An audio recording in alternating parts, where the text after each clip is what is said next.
Hello friends, welcome to power bank study channel.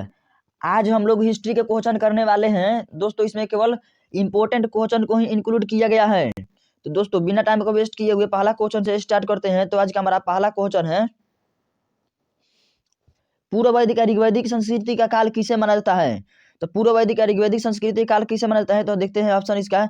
ए में है 1500 ईस्वी पूर्व से 1000 ईस्वी पूर्व, दो में है 1000 ईस्वी पूर्व से 650 ईस्वी पूर्व, सी में है 600 ईस्वी पूर्व से 600 ईस्वी तक, और इनमें से कोई नहीं, डी में है। तो इसका सही उत्तर हो जाएगा 1500 ईस्वी पूर्व से 1000 ईस्वी पूर्व। दोस्तों ईस्वी पूर्व का मतलब हो गया ना कि एक, जैसे कि यहाँ पर 2000 अभी 21 चल रहा है, 2021 जब शुरू में होगा तो वहाँ पर 1 ईस्वी चल रहा होगा ना, 1 ईस्वी से जो पहले वाला वर्ष होगा ना उसको पूर्व में जोड़ा जाता था। जैसे कि 10 ईस्वी पूर्व, उसके बाद जो होगा ना वो घटेगा। जैसे कि 10 ईस्वी पूर्व है तो इसके अगले साल क्या होगा, 9 ईस्वी पूर्व। इसी तरह घटते घटते घटते घटते आकर 1 ईस्वी पूर्व होगा, उसके बाद फिर 0 ईस्वी, उसके बाद 1 ईस्वी चलने लगेगा। ठीक है दोस्तों, उम्मीद करता हूँ समझ में आ गया होगा। चलिए अगला क्वेश्चन देखते हैं। उत्तर वैदिक संस्कृति काल किसे माना जाता है।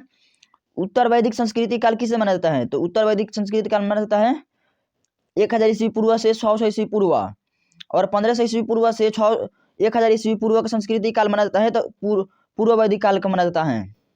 चलिए अगला क्वेश्चन देखते हैं।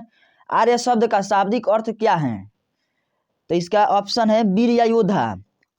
ए ऑप्शन है वीर या योद्धा, बी ऑप्शन है श्रेष्ठ या कुलीन, सी ऑप्शन है यज्ञकर्ता या पुरोहित, और डी में है विद्वान। तो इसका सही उत्तर हो जाएगा श्रेष्ठ या कुलीन। आर्य शब्द का शाब्दिक अर्थ है श्रेष्ठ या कुलीन।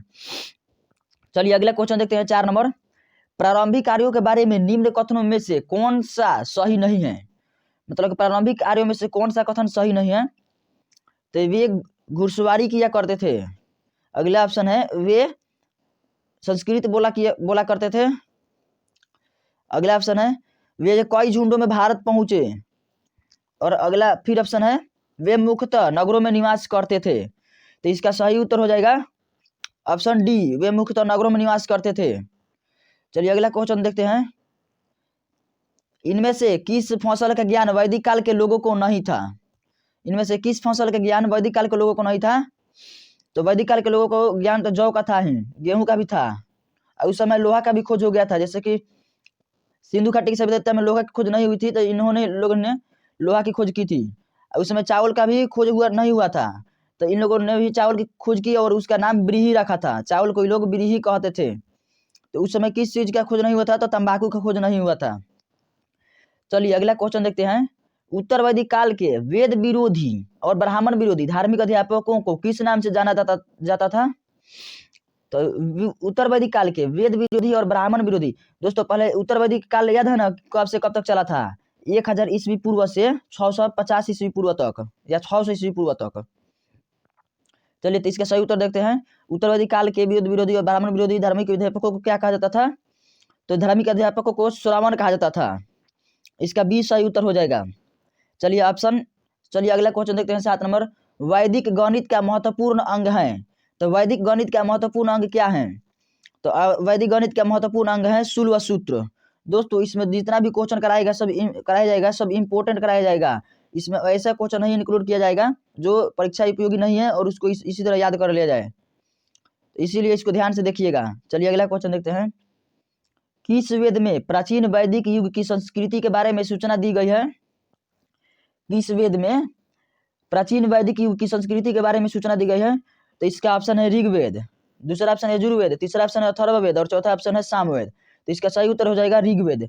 और दोस्तों इसको दूसरे तरह से पूछता है कि सबसे पुराना वेद कौन सा है, तो उसका भी आंसर हो जाएगा ऋग्वेद। और सबसे नया वेद कौन सा है, तो सबसे नया वेद हो जाएगा अथर्ववेद। अथर्ववेद सबसे नया वेद हो जाएगा। और वेद त्रय किसे कहते हैं, तो ऋग्वेद, यजुर्वेद और सामवेद को वेद त्रय कहते हैं। और जो नया सबसे नया जो आया है ना अथर्ववेद, उसको वेद त्रय में शामिल अभी नहीं किया गया है। और दोस्तों एक और क्वेश्चन पूछता है कि संस्कृत से कौन सा वेद संगीत से कौन सा वेद संबंधित है, तो इसका सही उत्तर हो जाएगा सामवेद। चलिए अगला क्वेश्चन देखते हैं अब। निम्नलिखित में से उत्तर वैदिक काल में लिखे गए ग्रंथों का सही क्रम कौन सा है। निम्नलिखित में से उत्तर वैदिक काल में लिखे गए ग्रंथों का सही क्रम क्या है, तो इसका सही उत्तर हो जाएगा वेद, ब्राह्मण, आरण्यक और उपनिषद, तो इसका ए ऑप्शन सही हो जाएगा। चलिए 10 नंबर क्वेश्चन देखते हैं। वेदों की संख्या कितनी है? तो वेदों की कुल संख्या कितनी है? तो वेदों की संख्या 4 है, जिसमें सबसे नवीनतम वेद है अथर्ववेद।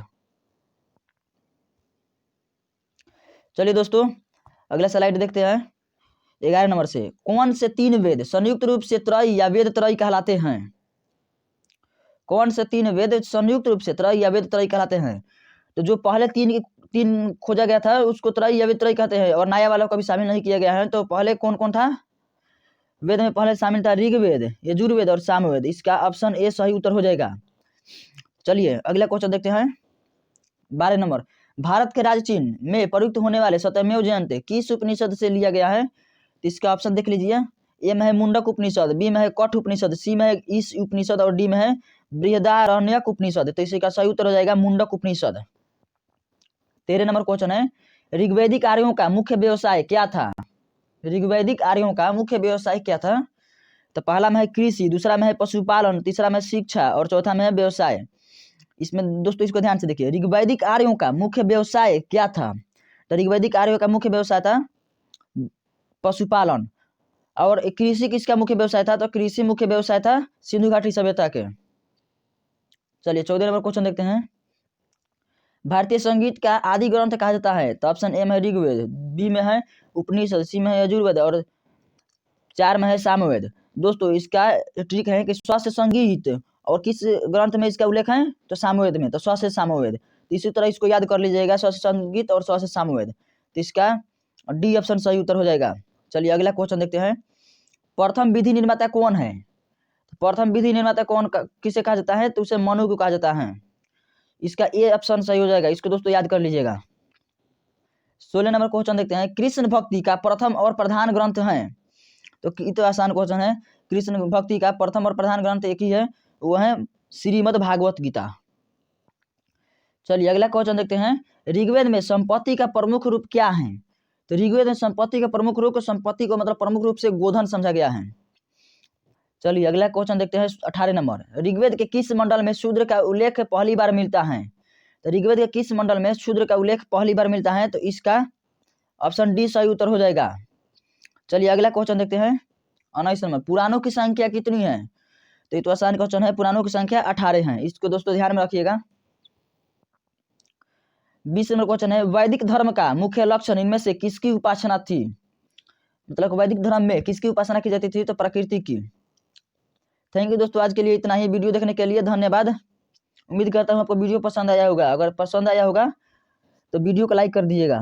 थैंक यू दोस्तों।